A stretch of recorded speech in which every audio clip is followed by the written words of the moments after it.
ಪ್ರಜಾರಾಜ್ಯ ಕನ್ನಡ ವಾಹಿನಿಗೆ ಸ್ವಾಗತ. ಅಂತಿಮ ಘಟ್ಟದಲ್ಲಿ ಪಂಚಮಸಾಲಿ ಮೀಸಲಾತಿ ಹೋರಾಟ.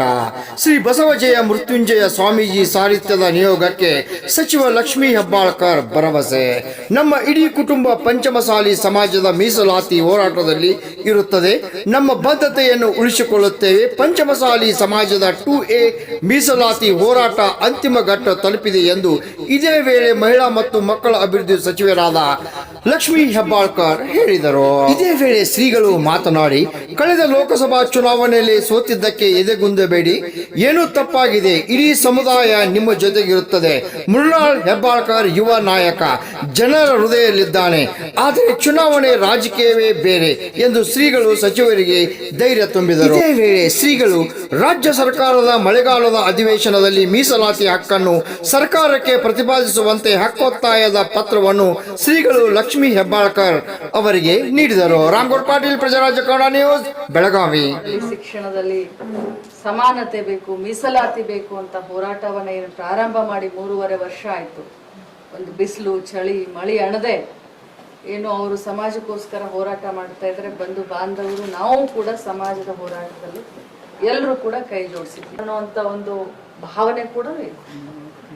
ಆದ್ರೆ ಅದನ್ನ ಕೆಲವರು ಏನ್ ಮಾಡ್ತಾ ಇದಾರೆ ಅಂದ್ರೆ ದುರುಪಯೋಗ ಪಡಿಸ್ಕೊಳ್ತಾರೆ. ನಮ್ಮ ಸಹಿಷ್ಣುತೆ ಭಾವನೆಯನ್ನ, ನಮ್ಮ ಪೇಷನ್ಸ್ ಅನ್ನ ಪದೇ ಪದೇ ಪದೇ ಪದೇ ಅದನ್ನು ಹೊರಗೆ ಹಚ್ಚುವಂತ ಕೆಲಸ ಆಗ್ತದೆ. ಅಗ್ನಿ ಪರೀಕ್ಷೆ ಮಾಡಿಸುವಂತ ಕೆಲಸ ಆಗ್ತದೆ. ಆದ್ರೆ ಅಪ್ಪಾಜಿ, ನಾನು ತಮ್ಮ ಏನು ಈ ಒಂದು ಆಗ್ರಹ ಇದೆ, ಈ ಆಗ್ರಹವನ್ನ ಬಹಳಷ್ಟು ವಿನಯಪೂರ್ವಕವಾಗಿ ನಾನು ಅದನ್ನ ನಿರ್ವಹಿಸ್ತೀನಿ. ಹಾಗೆ ಒಂದು ನಿರ್ಣಾಯಕ ಘಟ್ಟವನ್ನ ತಲುಪ್ತಾ ಇದ್ದೆ ನಮ್ಮ ಹೋರಾಟ. ಇವತ್ತು ನಾವು ತಗೊಳ್ಳಿಲ್ಲ ಅಂತಂದ್ರೆ, ಸಮಾಜಕ್ಕೆ 2A ಮೀಸಲಾತಿಯನ್ನ ತಗೊಳ್ಳಿಲ್ಲ ಅಂತಂದ್ರೆ ಮುಂದೆ ಯಾವತ್ತೂ ಕೂಡ ಮೀಸಲಾತಿ ನಮಗ್ ಸಿಗುತ್ತೆ. ನಾವು ಬೇರೆ ಸಮಾಜದವ್ರನ್ನ ಅವ್ರಿಗೆ ಅನ್ಯಾಯ ಮಾಡಿ ನಮಗೆ 2A ಕೊಡಿ ಅಂತ ಹೋರಾಟ ಮಾಡ್ತಾರೆ. ಹೋರಾಟದ ಮೊದಲನೇ ಭಾಷಣದಲ್ಲೇನೆ ಅಪ್ಪಾಜಿಯವರು ಸ್ಪಷ್ಟಪಡಿಸಿದ್ದಾರೆ, ಬೇರೆಯವ್ರಿಗೂ ಕೊಡಿ, ನಮಗೂ ಕೊಡಿ, ಬೇರೆಯವ್ರಿಗೆ ಕೊಟ್ಟು ನಮ್ಮನ್ನ ಬಿಡಬೇಡಿ. ಯಾಕಂತಂದ್ರೆ ಸಮಾಜ ದಿನದಿಂದ ಕೆಳಗಡೆ ಹೋಗುವಂತ ಈ ಒಂದು ರೈತಾಪಿ ಜನ, ನಾವು ನಿಸ್ವಾರ್ಥತೆಯಿಂದ ಸಮಾಜದಲ್ಲಿ ಕೆಲಸವನ್ನ ಮಾಡುವಂತ ಸಂದರ್ಭದಲ್ಲಿ ನಮ್ಮ ಧ್ವನಿಯನ್ನ ಪದೇ ಪದೇ ತುಳಿಬೇಡಿ ಅಂತ ಹೇಳಿ ನಾವೆಲ್ರಿಗೂ ಇಲ್ಲಿಯವರೆಗೆ ಕೈ ಮುಗಿದು ಕೇಳ್ಕೊಂಡು ಬರ್ತೀವಿ. ತಾವು ಹೇಳಿದ ಹಾಗೆ ವಿಧಾನಸಭೆ ಅಧಿವೇಶನದಲ್ಲಿ ಎಲ್ಲರನ್ನೂ ಸೇರಿಸ್ಕೊಂಡು ನಾನ್ ಮಾಡ್ತೀನಿ ಅಂತಂದ್ರೆ ಇದು ಸಾಧ್ಯ ಇಲ್ಲ.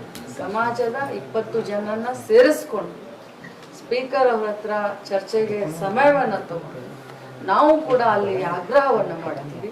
ಬೇರೆ ಸಮಾಜದ ಒಳತಿಗೆ ಯಾವ ರೀತಿ ತಾವು ಇದನ್ನ ಮಾಡ್ತೀರೋ ಅಷ್ಟೇ ನಮ್ಮ ಸಮಾಜದ ಒಳತಿಗೆ ಕೂಡ ತಾವು ಕಾರ್ಯಪ್ರವೃತ್ತ ಆಗಬೇಕು ಅಂತ ನಾವು ಕೂಡ ನಾಯಕರು ಕಟ್ಕೊಂಡು ಕಳೆದ 3.5 ವರ್ಷಗಳಿಂದ ನಿಸ್ವಾರ್ಥವಾಗಿ ಪ್ರಾಮಾಣಿಕವಾಗಿ ನಾವೆಲ್ಲ ಹೋರಾಟ ಮಾಡ್ತಾ ಬಂದಿದ್ದೀವಿ.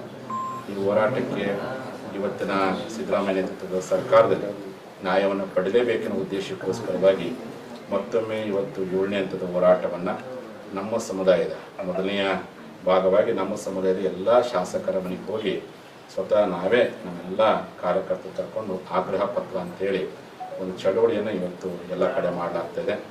ಜುಲೈ 3ನೇ ತಾರೀಕು ವಿನಯ್ ಕುಲಕರ್ಣಿ ಅವರ ಮನೆಯಿಂದ ಆರಂಭವಾಗುತ್ತಕ್ಕಂಥ ಈ ಚಳವಳಿ ಇವತ್ತು ನಮ್ಮ ಸಮಾಜದ ಮೀಸಲಾತಿ ಹೋರಾಟದ ಮುಂಚೂಣಿ ನಾಯಕಿ, ಸಮಾಜಕ್ಕೋಸ್ಕರ ಯಾವತ್ತೂ ಎಲ್ಲರನ್ನ ಮನವೊಲಿಸುವಂಥ ನ್ಯಾಯ ಪಡೆಯುವಂತಹ ಯಾವತ್ತೂ ಎದೆಗೊಂದಲೇ ಹೋರಾಟ ಮಾಡ್ತಾ ಬಂದಿರತಕ್ಕಂಥ